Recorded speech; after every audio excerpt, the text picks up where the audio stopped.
Ya, saya setuju dengan yang disampaikan oleh worship leader tadi. Waktu berjalan sangat cepat. Kita sedang berada di titik tengah perjalanan setahun, ya. Dan sebentar lagi kita akan masuk pada kuartal kedua untuk masuk di tahun 2022 dan sebentar lagi kita akan memperingati Christmas. Dan cepat sekali waktunya. Tapi kita tetap bersyukur kepada Tuhan bahwa kita sadar, ada lagu katakan, keberadaanku semua berkat Tuhan, ajarku Tuhan berterima kasih. Tidak ada pilihan yang paling bermartabat di dalam kehidupan orang yang percaya kepada Tuhan selain dia mau memberikan hidupnya untuk Tuhan dan kepada Tuhan. Saudara yang kekasih dalam Tuhan, adalah program pelayanan tidak hanya sebagai tradisi, saudara, tapi telah menjadi program pelayanan kita. Setiap tahun kita mengadakan 10 days prayer untuk masuk pada perayaan Pentakosta minggu depan, dan 10 hari doa ini kita sebut doa ketuangan Roh Kudus, ya. Dan puji Tuhan, jemaat-jemaat yang setia mengikuti secara virtual. Tidak apa-apa saudara, Tuhan memberkati. Dan saya masih menghimbau jemaat yang lain. Tadi juga saya katakan di Gold Coast demikian. Ya, ikut. Tidak banyak orang yang punya kesempatan untuk bisa berdoa. Ya, tidak banyak orang untuk bisa kesempatan untuk berdoa. So if you can, and please join. We already started since last Thursday, dan besok kita akan on lagi. Kita sengaja mengundang hamba Tuhan dari Indonesia, ya, untuk bicara dalam beberapa malam.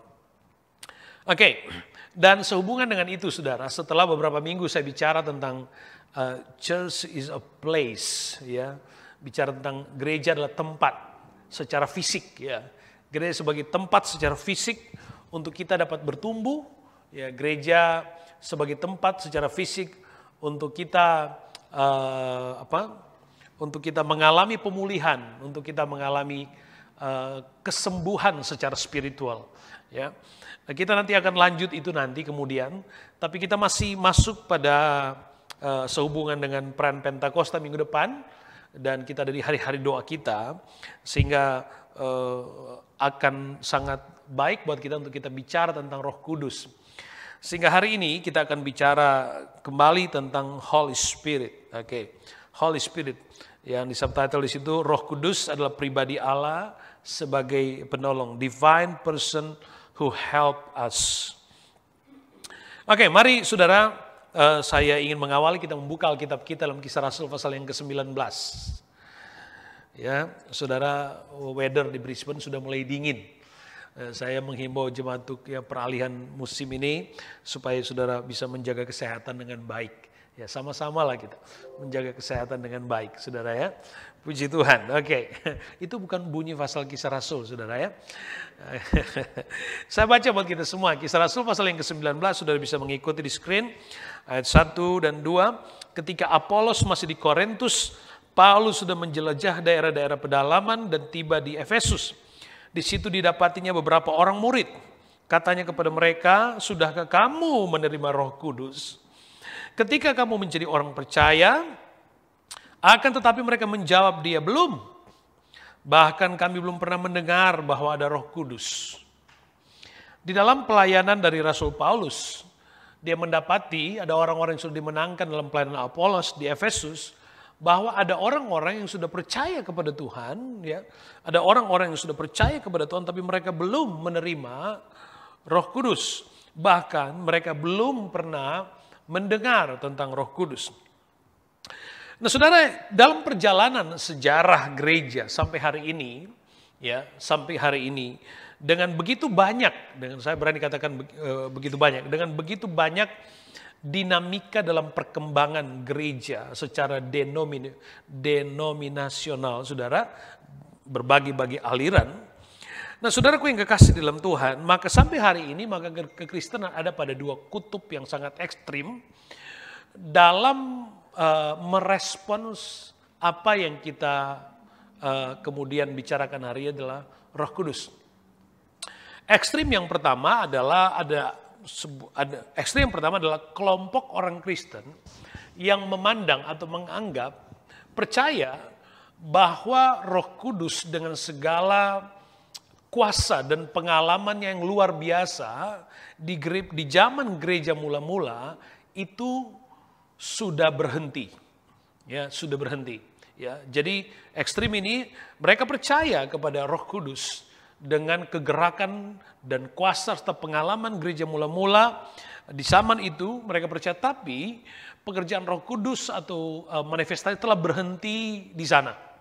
Sedangkan zaman kita ini kita tidak lagi membutuhkan, tidak lagi percaya. Bahkan ada argumentasi berkata, kita kan punya Alkitab, punya Bible, bahkan kita punya e-Bible, ada fasilitas. Di zaman waktu itu kan belum ada. Jadi ada banyak argumentasi mereka.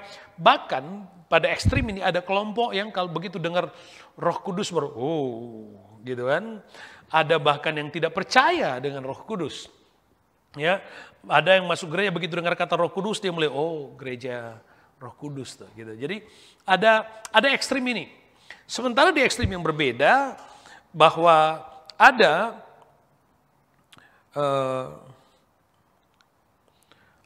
orang percaya bahwa Roh Kudus masih bekerja hingga saat ini.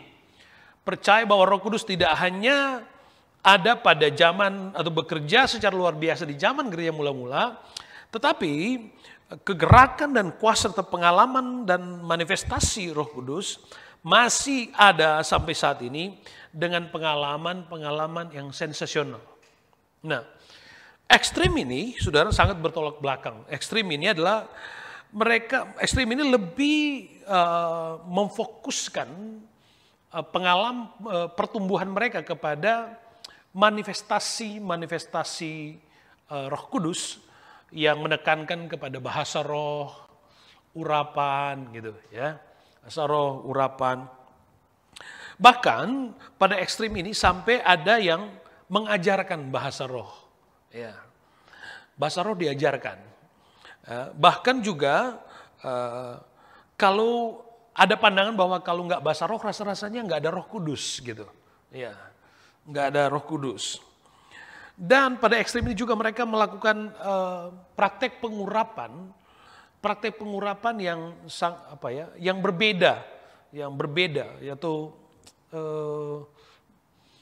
tidak seperti yang diajarkan oleh firman Tuhan. Bahkan ada mengatakan bahwa kalau kamu pingin sesuatu sudah diurapi aja itu, saudara. Ya, jadi hal-hal yang seperti itu. Tetapi ada persoalan mendasar pada ekstrim ini, di mana ketika ekstrim ini mengejar kepada pengalaman manifestasi yang ekstrim ini, tetapi hanya berhenti di situ, seperti mesin yang berhenti mesin yang tidak kemana-mana sudah, tidak kemana-mana. Nah, lalu kemudian posisi kita ada di mana, gitu kan? Posisi rohani kita ada di mana? Prinsipnya posisi kita adalah kita ikut aja apa yang Alkitab bilang, gitu aja. Prinsipnya itu, kita ikuti aja apa yang firman Tuhan katakan, ya. Jadi kita tidak pada ekstrim yang pertama, yang mengakui bahwa Roh Kudus hanya ada di zaman mula-mula, sekarang nggak ada lagi, ya, dan dibutuhkan lagi. Atau kepada ekstrim lainnya yang sangat ekstrim mempraktekkan itu. Kita juga tidak pada ekstrim yang kedua ini. Kira-kira kita ada di antaranya, kita ada di antara itu, ya. Persisnya di titik mana, cenderungnya kemana. Tetapi jelas saya katakan bahwa posisi kita adalah apa yang ditulis oleh Alkitab, that's it, itu aja. Ya, kalau nggak diajarkan oleh Alkitab nggak usah, gitu. Jangan ditambahi, jangan dikurangi. Kita tetap percaya bahwa kita percaya Roh Kudus, kita percaya akan manifestasinya. Kita percaya akan karunia-karunia Roh Kudus. Kita percaya ada bahasa roh. Kita percaya. Itu. Kita percaya dan kita membutuhkan Roh Kudus. Kita percaya bahwa gereja dan hidup kita bertumbuh karena Roh Kudus. Kita percaya itu. Ya, tetapi keyakinan dan kepercayaan kita pada posisi ini tidak membawa kita kepada praktek-praktek ekstrim yang saya katakan tadi, sehingga justru mengabaikan esensi dari apa yang Yesus sendiri ajarkan. Kita tidak menolak pekerjaan Roh Kudus. Alkitab bicara banyak sekali tentang Roh Kudus. Di dalam Alkitab begitu banyak pengajaran, begitu banyak contoh, begitu banyak karya Roh Kudus yang dicatat di dalam Alkitab. Perjanjian Lama menunjukkan kurang lebih 90 kali Perjanjian Lama bicara tentang Roh Kudus, Roh Allah. Sedangkan di kitab Perjanjian Baru kurang lebih ada 260 kali dimention bicara tentang kehadiran, bicara tentang pekerjaan Roh Kudus, ya, bicara tentang Roh Kudus. Jadi kita percaya bahwa Roh Kudus adalah oknum ketiga di dalam Trinitas. Ada Allah Bapa, Allah Putra, Allah Anak. Kita percaya itu, ya. Makanya kita berdoa di dalam nama Bapa, Allah Anak, Allah Roh Kudus. Kita percaya itu. Ya, kita percaya, sudah katakan tadi, kita percaya akan karunia-karunia Roh Kudus. Kita percaya itu semua. Kita percaya tentang bahasa roh, tapi sekali lagi, ya, kita mempraktekkan, kita menghidupi berdasarkan apa yang diajarkan oleh firman Tuhan, ya, oleh firman Tuhan, ya. Dan saya jelas tegas mengatakan bahwa saya tidak pernah mengajarkan kepada jemaat untuk ayo kita berbahasa roh, enggak. Kalau Roh Kudus taruh itu di dalam hidupmu untuk Anda ada, silakan. Ya, kalau asal dari Roh Kudus, ya, dari Tuhan yang taruh itu. Tapi itu pun ada ada aturan, ada value, ada kebenaran yang harus kita taati untuk itu semua. Ya, oke. Jadi kita tidak menolak, ya, kita menerima, kita percaya, dan kita melakukannya sesuai dengan firman Tuhan. Kenapa, saudara? Sebab Yesus sendiri di dalam firman Tuhan sebagai oknum kedua dalam Trinitas bicara menjelaskan tentang Roh Kudus.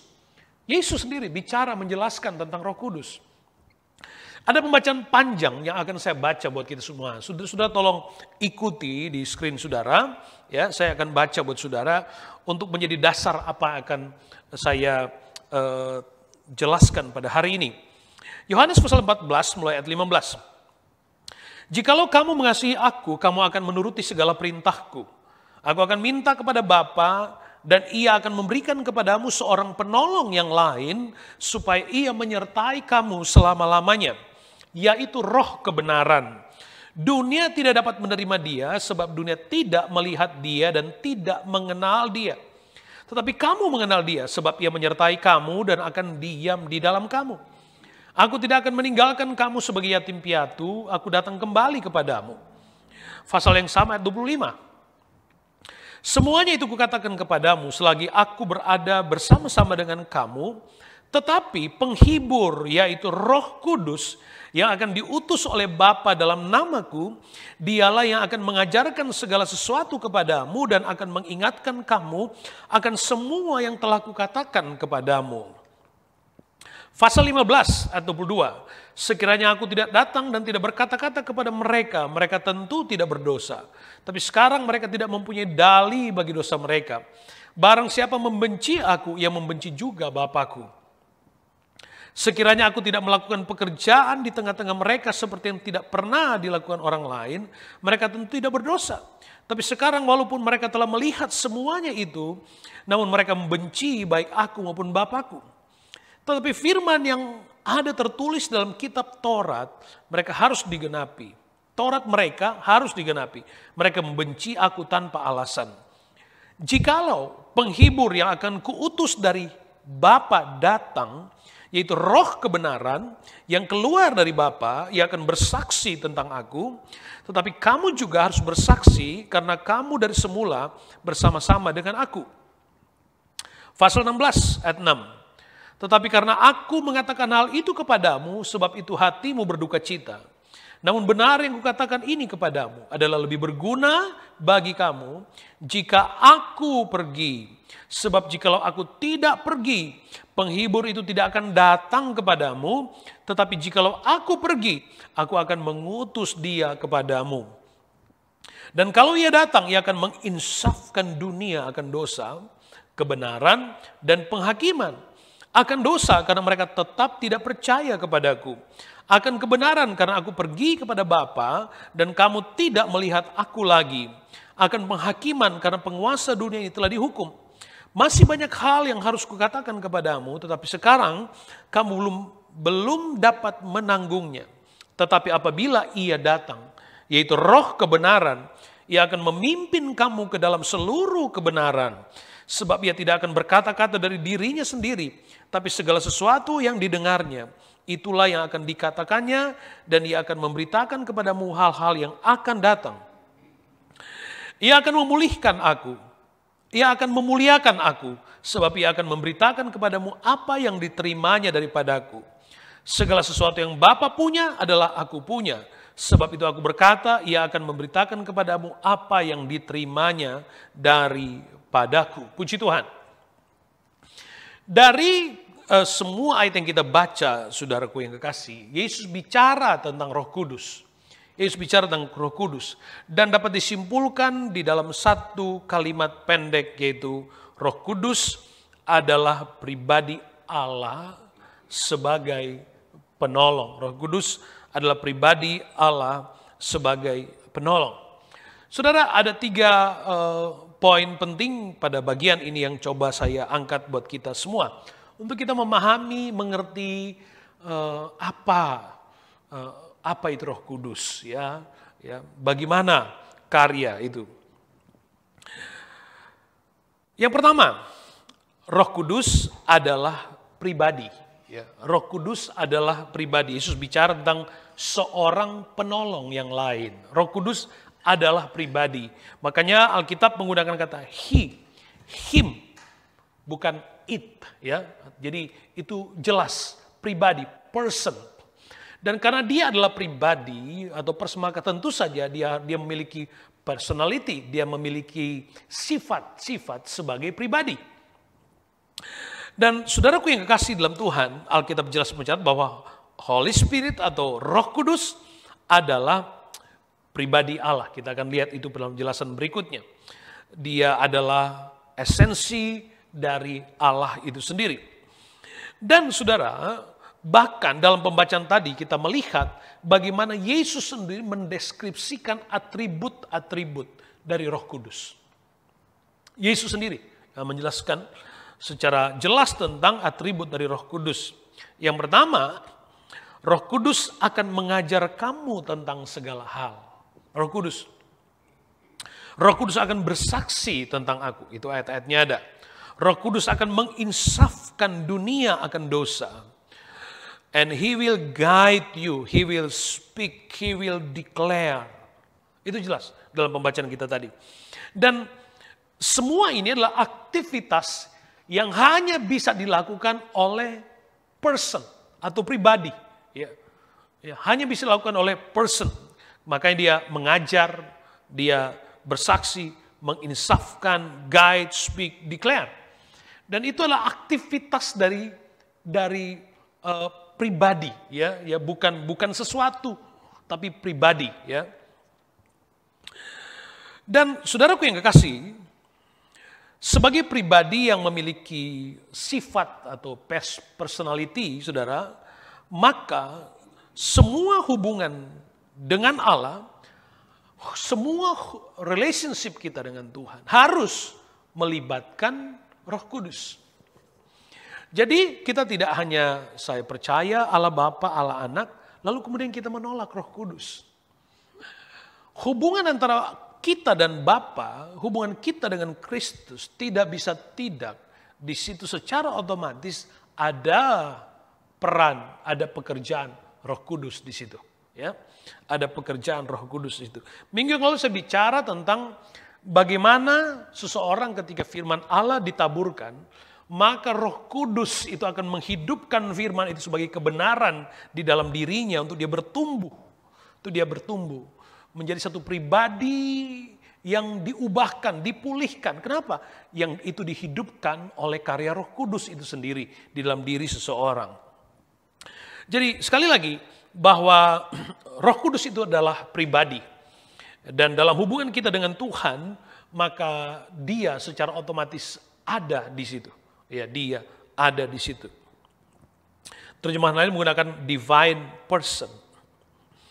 Saudara, ada persoalan yang mendasar dalam kehidupan kekristenan, apalagi pada ekstrim yang kedua tadi yang saya katakan tadi. Orang percaya kepada karya manifestasi pekerjaan Roh Kudus, tetapi orang lebih mengejar kepada pengalaman manifestasi, mengejar karunia, mengejar kuasanya, daripada mengejar pribadinya. Bahkan tanpa sadar banyak kali kita minta kuasanya, tapi kita tidak pernah menginginkan pribadinya. Kita tidak pernah menginginkan Roh Kudus sebagai pribadi yang sama dengan bagaimana kita menginginkan Yesus. Ingat, Roh Kudus adalah pribadi, adalah oknum ketiga dalam Trinitas. Dia sama dengan bagaimana kita memandang Yesus, begitu juga bagaimana kita memandang Holy Spirit. Itu pesan, itu peran, itu definisi final yang harus kita pahami. Sehingga seolah-olah bahwa ketika kita ada di dalam di masa kasih karunia ini, sehingga kita karena Roh Kudus mungkin bagi pikiran kita bahwa itu tidak terlihat secara fisik, sehingga kita cenderung mengabaikan, ya, dan kita menginginkan kuasanya.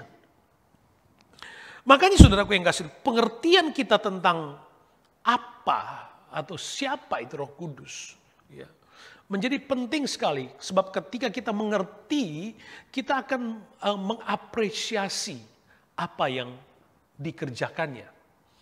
Pengenalan kita tentang Roh Kudus akan membawa kita untuk kita dapat mengerti dengan benar.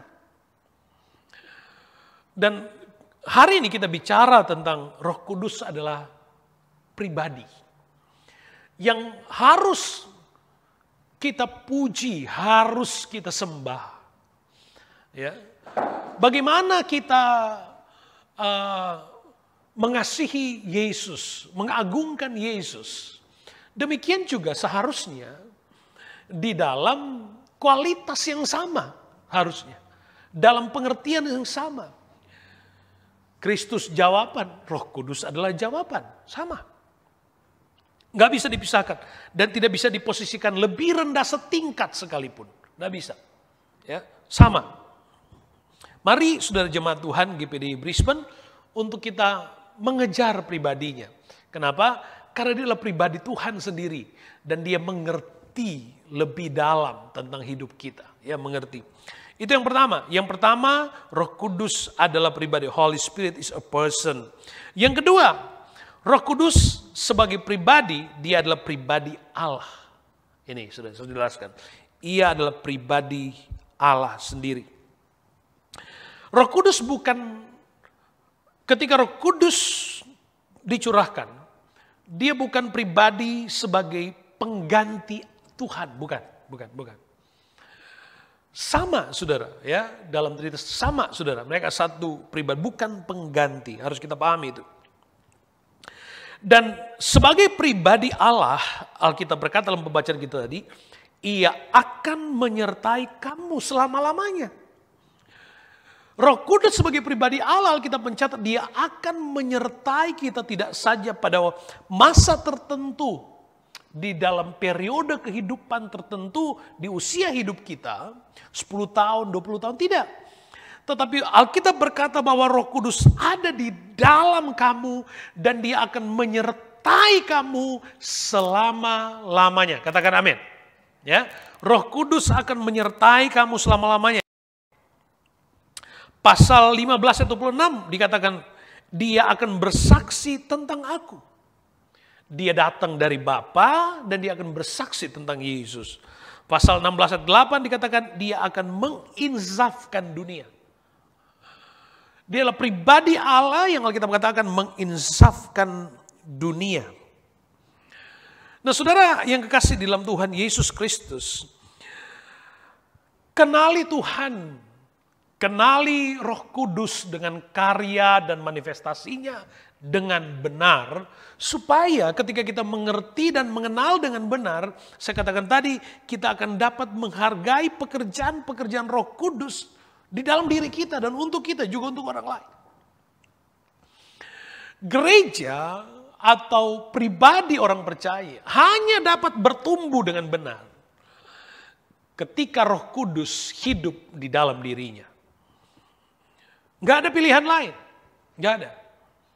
Alkitab berkata bahwa tidak ada satu orang akan sanggup berkata Aba ya Bapa kalau bukan karena Roh Allah. Yesus bicara tentang Roh Kudus akan menyertai kamu, Roh Kudus akan ada di dalam kamu, dan Roh Kudus akan memenuhi kamu. Saya berharap besok malam jemaat-jemaat Tuhan untuk ikut dalam kebaktian doa besok malam. Saya akan menjelaskan tentang Roh Kudus bersama kita, di dalam kita, dan memenuhi kita. Besok malam, mudah-mudahan saya bisa menjelaskan itu. Nah, saudaraku yang kekasih dalam Tuhan, sebagai pribadi, saudara, sebagai pribadi dengan sifat-sifat sebagai pribadi, maka Roh Kudus juga dapat merasakan seperti apa yang kita rasakan. Merasakan dikasihi, mengasihi, ya, termasuk didukakan karena dia adalah pribadi, termasuk dia dapat merasakan ketika dia didukakan. Contoh kita lihat di dalam Kisah Rasul pasal yang kelima ayat 3 dan 4 bagaimana Ananias dan Safira, Alkitab mencatat, ya, ayat 3 dan 4 pasal 5 Kisah Rasul, tapi Petrus berkata, Ananias, mengapa hatimu dikuasai iblis sehingga engkau mendustai Roh Kudus dan menahan sebagian dari hasil penjualan tanah itu? Selama tanah itu tidak dijual, bukankah itu tetap kepunyaanmu? Dan setelah dijual, bukankah hasil itu tetap dalam kuasamu? Mengapa engkau merencanakan perbuatan itu dalam hatimu? Engkau bukan mendustai manusia, tetapi mendustai Allah. Mendustai Roh Kudus, mendukakan Roh Kudus sama dengan mendukakan Allah, mendustai Allah. Roh Kudus sebagai pribadi adalah pribadi Allah. Dia adalah pribadi Allah. Beberapa waktu yang lalu saya sempat mention sedikit tentang omnipresent. Omnipresent. Tuhan itu omnipresent, ya. Saya sempat jelaskan waktu yang lalu.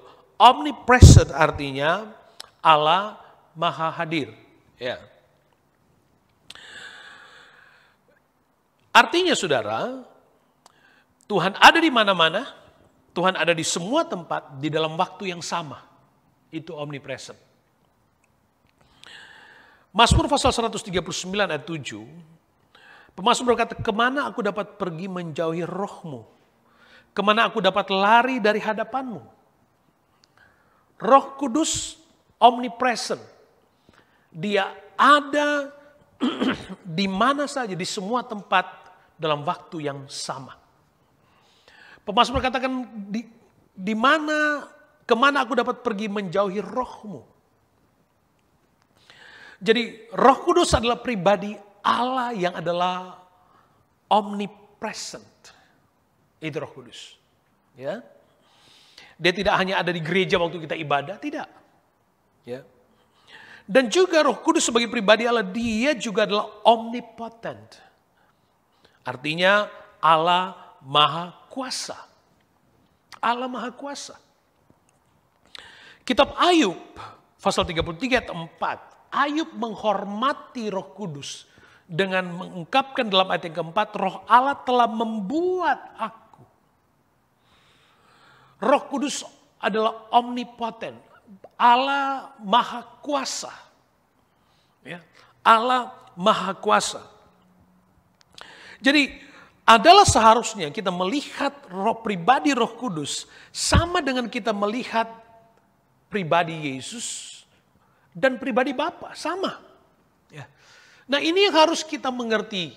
Kita melakukan, kita berdoa. Saya sempat menyinggung beberapa waktu yang lalu bahwa pengalaman dibaptis Roh Kudus hanya sekali dalam hidup. Baptisan Roh Kudus hanya dialami sekali di dalam hidup. Tapi pengalaman kepenuhan Roh Kudus dapat terjadi berulang-ulang. Terus dipenuhi. Terus saya pun lagi belajar untuk minta Roh Kudus terus penuhi. Terus penuhi. Kita mungkin berpikir bahkan sudah dipenuhi. Tapi ada sifat-sifat dasar manusia yang membuat kita sehingga kita mulai surut lagi. Sehingga kita butuh terus dipenuhi, terus dipenuhi, terus dipenuhi. Itulah tujuannya kita adakan doa 10 malam. Yang belum mengalami baptisan Roh Kudus, alami baptisan Roh Kudus, minta kepada Tuhan. Yang sudah dibaptis Roh Kudus, terus nikmati kepenuhan demi kepenuhan Roh Kudus. Alami. Makanya sudah besok saya akan jelaskan tentang bersama, di dalam, dan memenuhi. Saudaraku yang kekasih, kenali Roh Kudus sebagai Tuhan, ya, sebagai Allah, sebagai pribadi yang hidup, yang akan menyertai kita. Alkitab katakan, yang akan menyertai, yang ada di dalam diri kamu. Di dalam diri kamu. Yang akan menyertai kamu selama-lamanya. Itu pribadi Allah yang ada di dalam diri kita. Harus dipahami dengan benar. Saudara, jika kita tidak sadar bahwa Roh Kudus sebagai pribadi ilahi atau pribadi Allah yang berdiam di dalam diri kita, jika kita nggak sadar bahwa Roh Kudus itu ada di dalam diri kita, maka akan menjadi benar apa yang dikatakan oleh Rasul Paulus, ya, kepada Timotius. 2 Timotius 3 ayat yang kelima katakan begini. Ada fakta nih. Secara lahiriah mereka menjalankan ibadah mereka, tetapi pada hakikatnya mereka memungkiri kekuatannya. Jauhilah mereka itu. Alkitab katakan jelas.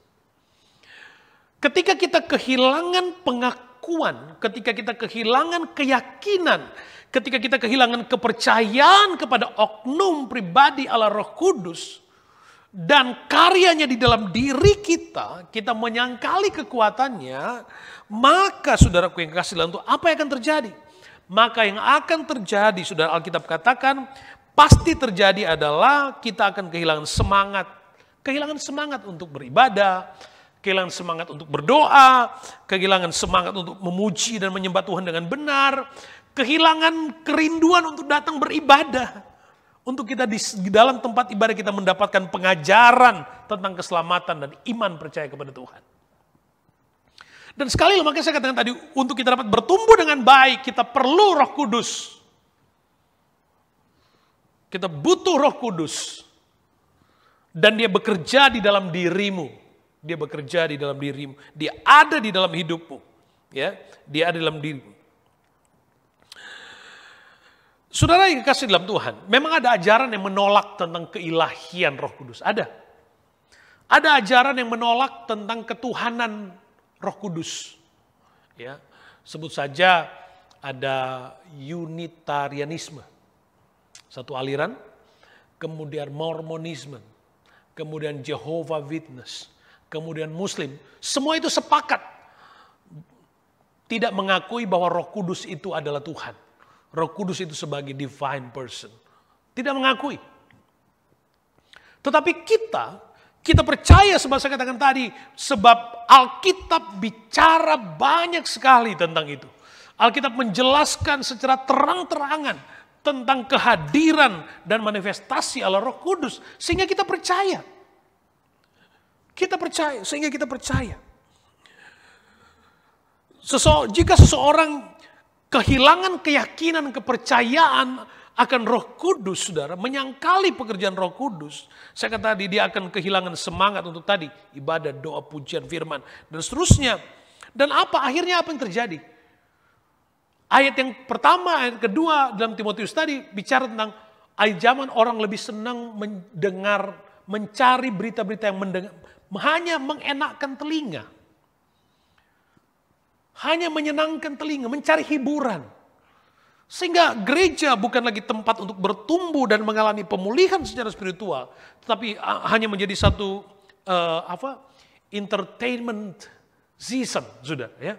Untuk orang mendapatkan hal-hal yang hanya menyenangkan kedagingannya, menolak untuk firman Tuhan mengubah kehidupannya. Yang lebih parah lagi, mimbar kemudian dibatasi, bahkan ada ketakutan untuk menemplak dosa. Gereja bukan entertainment center untuk Anda hanya mendapatkan hiburan, bukan. Tapi gereja adalah tempat untuk mengalami pemulihan. Gereja tempat untukmu dapat bertumbuh dengan benar. Gereja adalah tempat untuk Anda dapat mengenal Tuhan dan mengerti tentang pengorbanan Kristus. Karena pengorbanan Kristus maka engkau dan kita semua mengalami keselamatan dari Tuhan. Itu penting. Itu menjadi penting. Nah, saudaraku yang kekasih dalam Tuhan, ketika kita bicara oknum yang ketiga, kita bicara tentang Trinitas. Memang ini adalah teologi yang tidak sederhana. Memahami tentang Trinitas adalah teologi yang tidak sederhana. Banyak masih mengalami kesulitan, bahkan saya pun belum secara penuh, ya. Dan nggak apa-apa, saudara, kita memang terbatas, ya. Hanya Roh Kudus yang bisa membuat kita mengerti dengan benar. Hanya Roh Kudus. Tapi kita percaya akan kehadiran. Kita percaya itu Allah kita adalah Allah Bapa, Allah Anak, Allah Roh. Bukan berarti kita punya Allah yang tiga, dia satu, ya, satu dengan tiga pribadi. Tiga pribadi. Oke. Sebab kalau kita menolak keilahian dari Roh Kudus, menolak Trinitas itu, berarti kita akan menolak semua konsep teologi kekristenan secara historis, bahkan kualitas rohani sampai pada hari ini. Sebab gereja bertumbuh, kita semua bertumbuh karena pengajaran yang benar oleh kebenaran firman Tuhan. Nah, jadi yang pertama, Roh Kudus itu adalah pribadi, dan yang kedua, Roh Kudus adalah pribadi dan adalah pribadi Allah itu sendiri. Dan yang ketiga, Roh Kudus adalah pribadi Allah sebagai penolong. Roh Kudus adalah pribadi Allah sebagai penolong. Saudara, semua kita membutuhkan pertolongan, sebisa mungkin kita butuh pertolongan. Sebab sangat tidak mungkin kita dengan kebenaran kita, dengan kekuatan kita untuk bisa bertumbuh.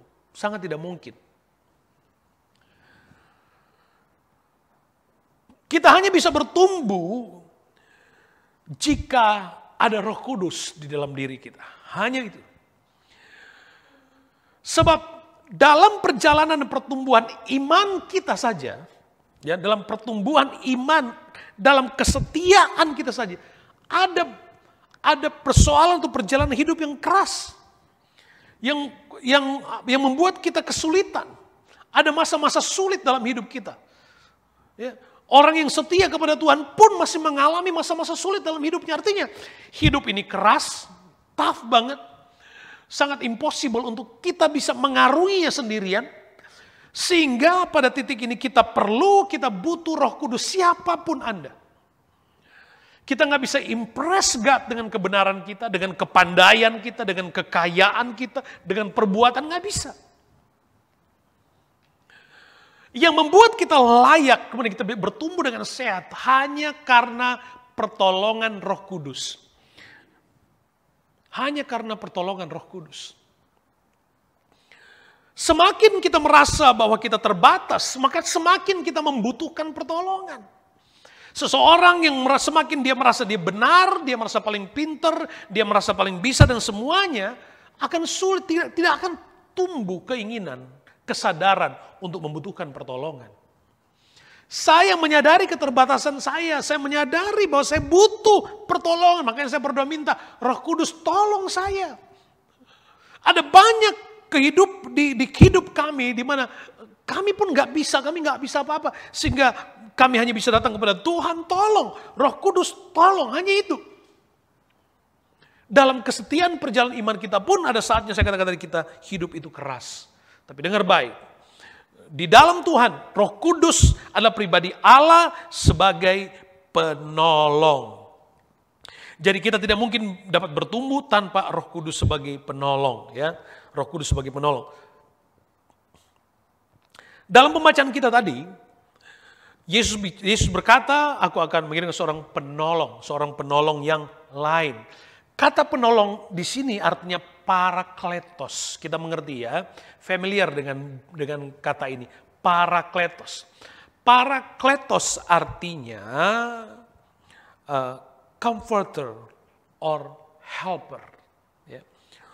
yang bahas dalam bahasa aslinya adalah seseorang yang ditempatkan di samping kita untuk menyertai kita selamanya. Itu maksudnya. Ya. Bersama dengan kita. Ya, bersama dengan seorang di tempat yang berada di samping kita untuk menolong kita. Itu arti parakletos. Penolong yang lain. Yang menyertai kita. Makanya saudaraku ketika bicara aku akan mengutus seorang penolong yang lain. Kenapa? Karena Tuhan tahu banget bahwa kita ini lemah, kita ini terbatas. Cuman sombongnya kita aja yang merasa benar sendiri. Karena sombongnya kita aja yang kita merasa udah suci banget, kudus banget. No. Kita nggak bisa benar dengan kebenaran diri sendiri. Kita nggak bisa kuat dengan kekuatan kita sendiri. Kita hanya bisa benar karena kita dibenarkan di dalam Kristus. Kita hanya kuat karena kita mendapat kekuatan dari Tuhan. Dan kita hanya bisa survive karena ada Roh Kudus yang menolong kita. Ada yang berkata, tapi bagaimana mungkin saya setia kepada Tuhan, tapi kenapa saya harus mengalami A, B, C, D, dan seterusnya? Atau mungkin saja, pertanyaannya begini, jika bukan karena Roh Kudus, kesulitanmu tidak hanya seperti ini mungkin. Akan lebih berat bisa saja, kita nggak tahu. Tapi yang pasti sebagai orang percaya ada Roh Kudus di dalam dirimu. Comforter, penolong, helper. Ya. Dan Roh Kudus itu dia memberikan daya rohani di dalam diri kita untuk kita hidup, untuk kita dapat hidup. Semacam ada fuel di dalam spiritual tank kita untuk kita dapat hidup, dapat bergerak, saudara. Dan saudaraku yang kasih, kekristenan hanya dapat terlihat berbeda dengan dunia ketika dia ada di dalam pimpinan Roh Kudus atau Roh Kudus ada di dalam dirinya. Ya. Hanya ketika Roh Kudus ada di dalam dirimu maka Anda akan kelihatan berbeda dengan dunia. Kalau Roh Kudus bukan pribadi yang penting di dalam dirimu, dalam anggapanmu, maka engkau sama sekali tidak akan dapat terlihat berbeda dengan dunia. Kita bersyukur sebab kita punya penolong. Kita punya di dalam diri kita ada Roh Kudus, ada comforter, ada helper yang akan menolong kita, yang menyertai kita selamanya kata firman Tuhan. Yang akan menyertai kita selama-lamanya, di dalam kamu untuk selama-lamanya. Itu Roh Kudus. Nah, selain comforter, parakletos juga berarti helper tadi, saudara. Kita lihat saudara, helper, penolong, Roh Kudus sebagai penolong. Saya mencatat beberapa poin sebagai penolong. Alkitab mencatat another helper, penolong yang lain. Yesus bicara penolong yang lain, Yesus sedang bicara tentang ia memberikan, aku akan minta kepada Bapa untuk memberikan penolong yang lain, saudara. Seorang penolong yang sama dengan aku akan minta kepada Bapa penolong yang sama dengan aku, as good as me, kata Yesus sebenarnya. Itu maknanya. Yang sama kualitasnya, yang sama baiknya, sama powerfulnya. Sama penolong yang lain. Kata lain di dalam bahasa Greek ada dua. Satu heteros, satu alos. Yang heteros artinya sangat berbeda sama sekali. Sedangkan alos atau kata another di sini menggunakan kata alos, berbeda tapi sejenis, penolong yang lain. Sama tujuannya, sama kualitasnya, sama kasih, sama kuasanya. Itu yang Yesus minta kepada Bapa, another helper. Pasal 14 ayat 6. Kemudian permanent helper dikatakan forever, aku akan menyertai selama-lamanya. Menyertai selama-lamanya. Permanent abiding position, itu poinnya. Ya. Jadi Roh Kudus sebagai penolong, dia adalah permanent helper. Dia ada di dalam dirimu. Cuman kita mau nggak? Gitu kan? Kita mau. Dia akan menyertai, for he dwells in you. Dia akan tinggal di dalam kamu, will be in you. Saudaraku yang kekasih dalam Tuhan, saya katakan bahwa besok kita akan bicara tentang Roh Kudus atau Holy Spirit bersama dengan kita, di dalam kita, dan memenuhi kita. Penting untuk kita bisa mengerti hal ini. Oke, permanent helper. Yang berikutnya, reliable helper, dapat diandalkan. Roh Kudus. Roh kebenaran, Alkitab bicara tentang Roh Kudus sebagai roh kebenaran.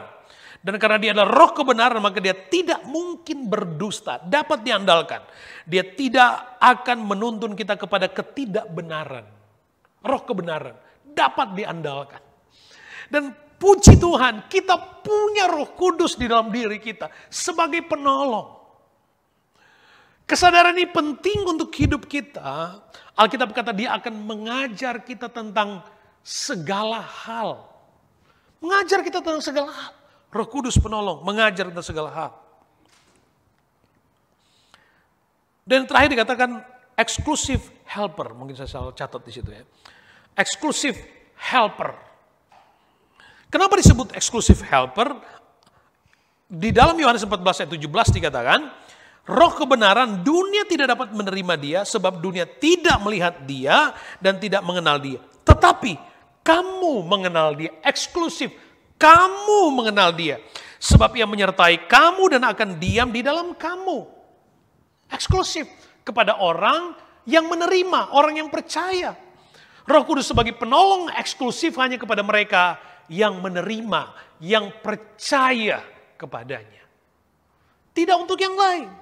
Tidak untuk manusia duniawi. 1 Korintus 14, manusia duniawi tidak menerima apa yang berasal dari roh Allah. Makanya dunia tidak mengerti, mereka tidak mengerti. Mereka tidak membuka hidup mereka dengan Roh Kudus. Manusia duniawi tidak menerima apa yang berasal dari Allah karena hal itu baginya adalah suatu kebodohan dan ia tidak dapat memahaminya sebab hal itu hanya dapat dinilai secara rohani. Roh Kudus adalah pribadi dan dia adalah pribadi Allah sendiri sebagai penolong dalam hidup kita. Pahami konsep ini dengan benar. Supaya kita dapat mengalami karyanya dengan benar. Supaya kita dapat menikmati kuasanya dengan benar. Supaya kita dapat hidup di dalamnya dengan benar. Untuk kita dapat bertumbuh dengan benar. Untuk kita dapat berbuah dengan benar, menjadi berkat. Tanpa Roh Kudus, seseorang yang menyebut dirinya orang percaya, dia tidak akan pernah dapat bertumbuh dengan benar. Bahkan jika tidak hati-hati, jika seorang yang menyebut dirinya orang percaya, tapi tidak pernah memvalue Roh Kudus di dalam dirinya, maka hati-hati. Sebab jika hal ini terjadi, maka dia akan kehilangan semangat untuk ibadah, doa, firman, dan seterusnya. Enggak ada sesuatu yang mendorong, yang membakar hatinya untuk datang kepada Tuhan. Untuk datang melayani, untuk rindu kepada Tuhan. Dan semua itulah pekerjaan Roh Kudus di dalam diri. Dan bersyukur Roh Kudus membawa Anda untuk memutuskan Anda untuk datang beribadah. Dan itu semua adalah kasih karunia Tuhan. Itu Roh Kudus yang bekerja di dalam diri kita secara eksklusif. Untuk kita semua dapat beribadah kepada Tuhan. Dan adalah pribadi penolong yang dapat diandalkan. Akan menyertai kita selama-lamanya. Dan itu yang Allah sediakan. Lalu kemudian di 1 Korintus di Kisah Rasul 1 ayat 8, kamu akan menerima kuasa kalau Roh Kudus turun atas kamu. Kamu akan menerima kuasa kalau Roh Kudus turun atas kamu. Roh Kudus ada di dalam kamu, itu bicara tentang Roh Kudus. Roh Kudus bersama dengan kita bicara tentang Roh Kudus akan membawa kita kepada keselamatan. Roh Kudus ada di dalam kamu, bicara tentang Roh Kudus yang menguduskan. Roh Kudus akan memenuhi kita, itu bicara tentang Roh Kudus akan empowering us. Dan besok kita akan bicara tentang itu. Tuhan Yesus memberkati buat kita semua. Dan biarlah kasih karunia Allah yang menuntun kita untuk mengerti dengan benar. Karena ini penting untuk pertumbuhan iman percaya. Dan biar Roh Kudus itu meneguhkan itu, Roh Kudus menanamkan itu, Roh Kudus yang hidupkan itu dalam hatimu, di dalam pikiranmu, supaya kita menjadi anak-anak Tuhan, hamba-hamba Tuhan, pelayan-pelayan Tuhan, orang Kristen yang bertumbuh dan berbuah. Kita bangkit berdiri bersama.